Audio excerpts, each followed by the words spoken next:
How confusing is it when you're trying to learn Spanish and someone tells you, oh, you can't use that, or you got to use this, and don't ask me why. I don't know why. It's just the way it is. It just sounds right.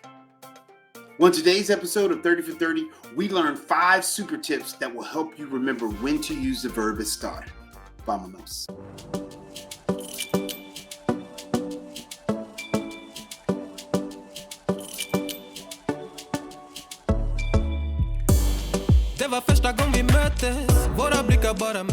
Hola, damas y caballeros, y bienvenidos a otro episodio de 30 for 30. We're talking about 30 Spanish classes in 30 days. Thank you for pulling up a seat. Let's go ahead and get started with this immediately. So, knowing when to use the verb estar can be challenging for many.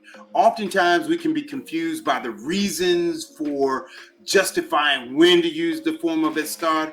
In this episode, today, we're learning 5 different strategies that are going to help you to remember exactly how to use the verb estar. Before we get started, I know you've got questions about this upside down question mark, so we're going to make this brief and painless as possible.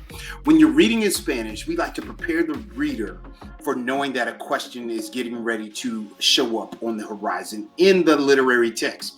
So as you're reading, you'll see this question mark, and that literally is going to tell you, oh, I got to prepare myself to read this as a question. So I wanted to make sure I address that before we get moving, so you'll kind of understand why in the world did he have an upside down question mark in there. All right, damas y caballeros, we're going to go ahead and get started here. Aquí tenemos el verbo estar. All right, el verbo estar. El verbo estar significa to be. Usamos estar para decir to be in inglés. We use the verb estar to mean or to say to be in English. This is the one that we're going to pay particular focus on today. So we're not going to give any shine to those other ones. We're just going to talk about el verbo estar.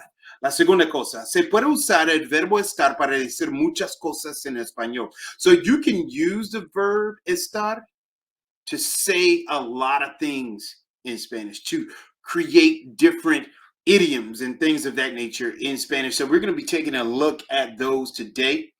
And so before we continue on in today's lesson, if you're joining us here for the first time or for many times, we want to thank you and welcome you back. Soy Profe Don Omar, and what I do here is I take various concepts in Spanish and try to break them down and synthesize the way that we can make them understandable in English so that we can better use them in our daily lives in Español.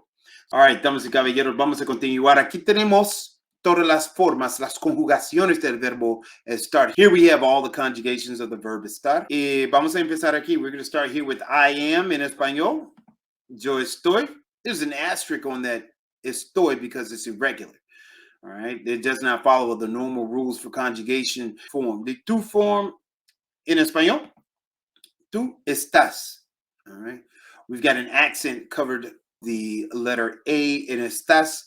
That is going to be something that's important as you go along in learning Spanish. So we want to make sure that you understand it. Now, he or she is, and then you formal are. Él, ella está, usted está. Remember, if you don't understand the difference between tú and usted, that you take a look at the card that we put in here on this screen right here to help you out with knowing the difference between tú and usted. That's a very, very good video for you. Okay, a la derecha on the right, here we have we are, nosotros, nosotras estamos. Notice that there's no accent mark. There's nothing irregular about that. It is super, super regular over here. And then lastly, we have they or y'all are or you all are. In español, ellos, ellas, ustedes están. All right, and notice that that also carries an accent on the A in están. Aquí tenemos unos apuntes o unas reglas que necesitamos recordar. Here we have some rules or some notes that we need to remember when talking about the verb estar. So first things first, estar is used to describe things that are considered temporary. Estar is commonly used with prepositions and adjectives. Okay, so we'll take a look at that. A particular concept to describe an action that is happening right now. At the moment, we're going to use that verb estar. Make sure you hit the thumbs up if you're picking up what I'm putting down right now. All right, aquí tenemos un acrónimo. Here we have an acronym, ladies and gentlemen. This acronym, place, go ahead and jot that down in tu cuaderno. Position. is going to fall into this category, right? Chances are we're going to be talking about the position of a person or a thing. And oftentimes we use prepositions with that, right? Location, we'll probably use some prepositions to describe the location of someone or something. Action, we'll come back to in a second. Condition. Chances are we're going to be using some adjectives with condition. Emotion, also going to be using adjectives with that. And then lastly, action, right? Talking about things that are happening right now. All right, damas y caballeros, vamos a continuar. Aquí tenemos P or la P, right? We've got the P here, which is position. Check out our example here. Mi prima está sentada. Mi prima está sentada. My cousin is seated. Notice that we're using the form of está because mi prima being my cousin, it is a she. So remember on our conjugation chart, we had él, ella, está, right? So we are using esta forma, right? The L for location.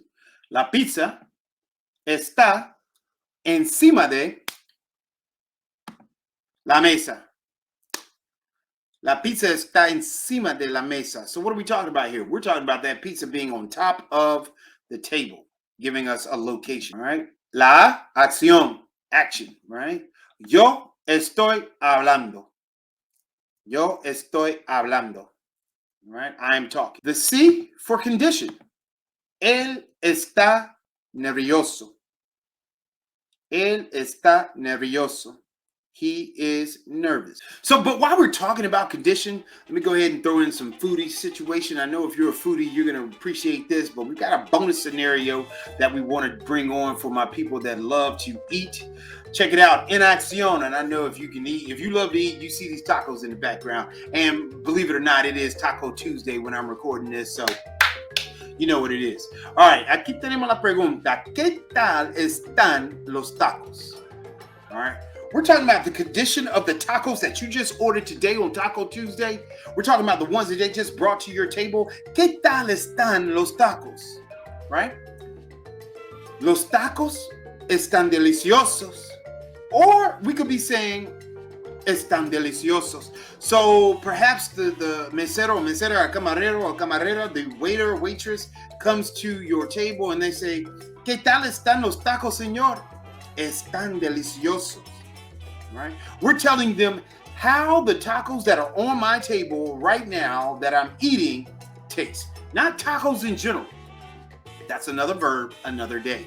Right now, we're talking about the ones that are on your table. Remember, we said the verb estar is used in temporary situations. The tacos that are on my table right now are a temporary situation because what's going to happen to them? Jane, get in my belly! We can use estar to talk about conditions of food at that particular moment. The E for emotion. Ellos están enojados. Ellos están enojados. They are upset. They are angry. So there we have all of the reasons for the acronym, el acrónimo, place, right? Position, location, action, condition, emotion, right? We've got 5 super tips. Now we're going to break down the tips in acción. We're going to put them in action here for you to see what you can do. But first and foremost, I must drop these bars on you. To talk about how we feel or where we are, always use the verb estar. Bars. I know. To talk about how we feel, I'm good, I'm bad, I'm happy, I'm sad, or where we are, I'm over here, I'm on top of the desk, I'm below the desk, I'm under the desk, I'm around the desk, all right?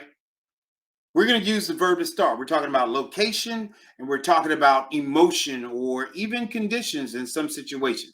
All right, damas y caballeros, aquí tenemos la sección de ¿Cuál es la razón? What is the reason here? I want you to put your answers to these scenarios that I'm going to give you in the comments. How are you doing this? Let's take a look at it right now. It says identify the letters from the acronym PLACE in the following examples that I'm getting ready to show you. So you're going to read this scenario, and I want you to identify, was that the P, was that the L, was that the A, was that the C, was that the E? And I want you to put that letter and then tell us why.